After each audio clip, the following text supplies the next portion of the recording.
दोस्तों, हमारा ये जीवन कब समाप्त हो जाए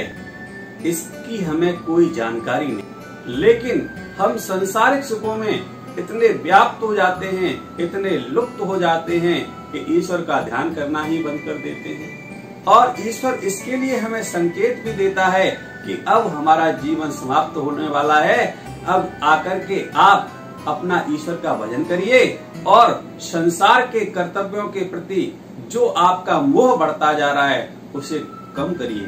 दोस्तों, मैं ये नहीं कह रहा कि हमें अपने कर्तव्यों से विमुख हो जाना चाहिए, अपने कर्म भी करने चाहिए, अपने कर्तव्य भी करने चाहिए, लेकिन कर्तव्यों के साथ हमें ईश्वर का मनन भी करना चाहिए, ईश्वर के ध्यान का चिंतन भी करना चाहिए।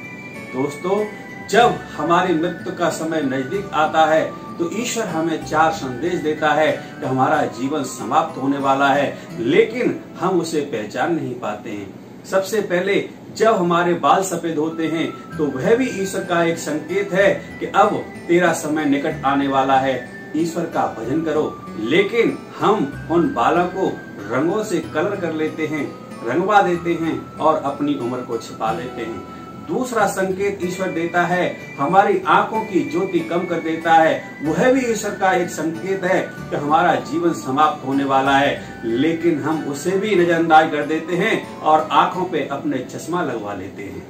दोस्तों, तीसरा संदेश ईश्वर देता है कि हमारे दांत ढीले पड़ने लग जाते हैं, गिरने लग जाते हैं, वह भी ईश्वर का संदेश है कि अब हमारे मृत्यु का समय निकट आ गया है, लेकिन हम उसे भी नहीं समझ पाते हैं, नकली दांत लगा करके अपने आप को जवान बनाने का प्रयास करते हैं। चौथा संदेश ईश्वर देते हैं, जब हमारा शरीर वृद्ध हो जाता है, बहुत सारी बीमारियों से ग्रसित हो जाता है, वह भी एक संदेश है ईश्वर का कि अब तुम्हारा समय निकट आ रहा है, अब भी ईश्वर का ध्यान कर लो, लेकिन हम तब भी नहीं समझ पाते हैं। दोस्तों, अपने कर्तव्यों के साथ साथ हमें ईश्वर का ध्यान भी करना चाहिए, ईश्वर का मनन करना चाहिए, जिससे हमारे दोनों कर्तव्य पूरे होंगे। एक तो हम जिस समाज में,